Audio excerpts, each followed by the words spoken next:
देखो अभी तुम लोग को बताएंगे हम वर्ग 12 का विषय भूगोल, ठीक है ना। मॉडल सेट क्या बताएंगे? 1। कौन सा बताएंगे? Model set 1। सबसे पहले मॉडल सेट 1 में देखो क्वेश्चन पूछ रहा है मानवतावाद क्या है। क्या पूछ रहा है? मानवतावाद क्या है। तो आप क्या एक लिख लीजिएगा भौतिक और एक लिख लीजिएगा मानव। क्या लिख लीजिएगा? एक भौतिक और एक मानव, ठीक है ना।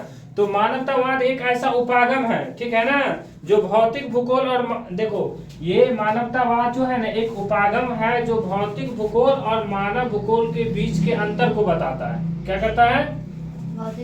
इसको ऐसे याद रखना, भौतिक भूगोल और मानव भूगोल के बीच के अंतर को बताता है। याद रहेगा ना?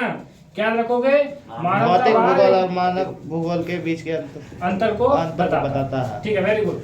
भौतिक भूगोल और मानव भूगोल के बीच के अंतर को बताता, उसी को हम मानवतावाद कहते हैं। अब देखो, अब आपको बताएंगे अपकर्ष कारक। क्या बताएंगे? अपकर्ष कारक, ठीक है ना।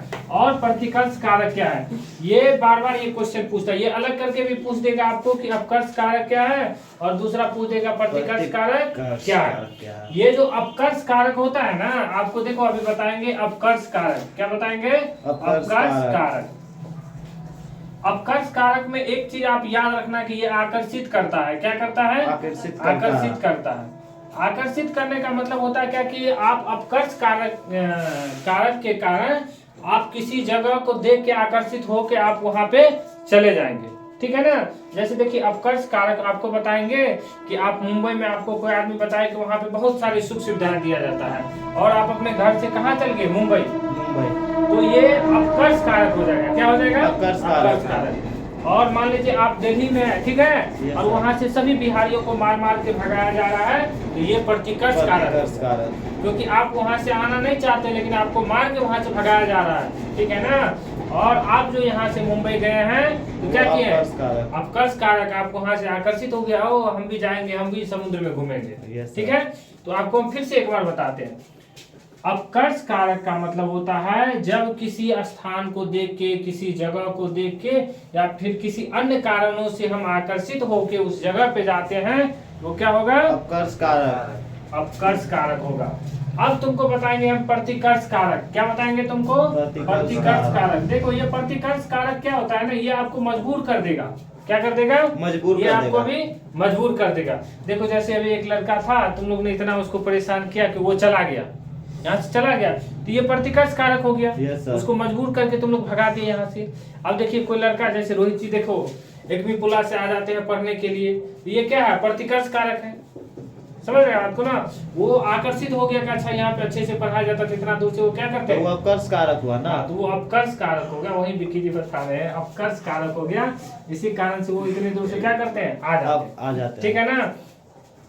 और ये जो प्रतिकर्ष कारक आप लिखेंगे, क्या लिखेंगे? प्रतिकर्ष कारक में क्या होता है? मजबूरी होती है। क्या होती है? मजबूर। ये जो प्रतिकर्ष कारक होते हैं ना, लिखना, प्रतिकर्ष कारक हम उसे कहते हैं जब लोग किसी मजबूरी के कारण क्या करते हैं? अपने जगह को छोड़ देते हैं, ठीक है ना। उसका अन्य कारण होता है, राजनीतिक कारण होता है, लड़ाई झगड़ा हो सकता है, या जल प्रदूषण भी हो सकता है, ठीक है ना।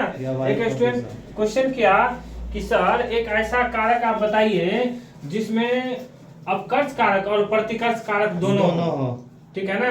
तो तुम लोग एक ऐसा उदाहरण बता सकते हो कि जिसमें अपकर्ष कारक और प्रतिकर्ष कारक दोनों हो। देखो जलवायु परिवर्तन, जलवायु परिवर्तन हो सकता है ना, अपकर्ष और प्रतिकर्ष दोनों होगा। कहीं की जलवायु अच्छी है तो लोग वहां जाना चाहेंगे, और कहीं की जलवायु बहुत बेकार है, या तो बहुत तेज गर्मी चलती है या बहुत तेज ठंड रहता है, तो लोग उस जगह को छोड़ के चले जाएंगे। चलिए इस क्वेश्चन में आप लोग को दिक्कत नहीं है, अब आगे बढ़ते हैं। उत्पादकता जनसंख्या है क्या है? क्या बताएंगे? उत्पादकता जनसंख्या काज क्या है, ठीक है ना। उत्पादकता जनसंख्या काज का मतलब होता है क्या कि लोग क्या करते हैं? कमा के खाते हैं। क्या करते हैं? कमा के खाते हैं, ठीक है ना। तो उत्पादकता जनसंख्या का मतलब जैसे जनसंख्या टोला मोहल्ला गांव शहर सब होता है ना, तो देखिएगा कुछ जगह के जो आसपास के लोग रहते हैं वो सब क्या करते हैं? सब व्यापारी रहते हैं, ठीक है ना। दिन भर जाएंगे, सामानों का निर्माण करेंगे, ठीक है ना, या फिर फसलें उपजाएंगे, या फिर कोई छोटे छोटे व्यवसाय करेंगे, और फिर वहां से पैसा आएगा, फिर खाएंगे, फिर कल काम करेंगे, फिर खाएंगे, ठीक है ना। तो उत्पादकता जनसंख्या काज का मतलब होता है कि ये लोग क्या करते हैं, वस्तुओं का निर्माण करते हैं और अपना जीवन यापन चलाते हैं। क्या लिखिएगा, ये लोग वस्तुओं का निर्माण करते हैं और अपना जीवन यापन चलाते हैं या काम करके खाते हैं, उसी को हम कहते हैं उत्पादकता जनसंख्या। ठीक है, एक बार फिर से देखो उत्तर। उत्पादकता जनसंख्या का मतलब होता है कि लोग वस्तुओं का निर्माण करते हैं या उत्पादक करते हैं या फिर काम करते हैं और अपना भोजन पानी परिवार चलाते हैं। चलिए अगला क्वेश्चन है कि सामूहिक कृषि क्या है। ये बार बार बिहार बोर्ड क्वेश्चन पूछता है, ठीक है ना, 2013 में पूछा गया था ये क्वेश्चन, ठीक है ना। अभी तुमको बताएंगे सामूहिक कृषि है क्या है। देखो पहले अभी जैसे 4 गो लिट्टी लाएंगे तो तुम लोग कहोगे क्या कि सर सामूहिक रूप में लाए हैं, मतलब सबके लिए लाए हैं ना। तो सामूहिक का मतलब क्या होता है, सब मिलके, ठीक है ना।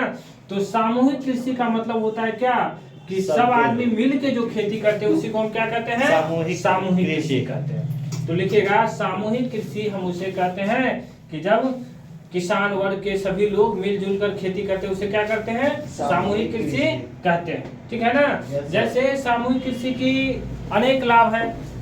कुछ खेत जो छोटे छोटे टुकड़ों में बटे रहते हैं तो किसान क्या करते हैं, उसे अदला बदली करके खेत के भूखंड को बड़ा कर लेते हैं, ठीक है ना, समझ रहे बात को ना। और अन्य क्रियाओं में भी उसे मदद मिलती है। अगला क्वेश्चन है रबर उत्पादक किन्हीं 2 देश का नाम याद रखें, ठीक है, चीन और भारत याद रखिएगा। क्या याद रखिएगा, चीन और भारत, ठीक है।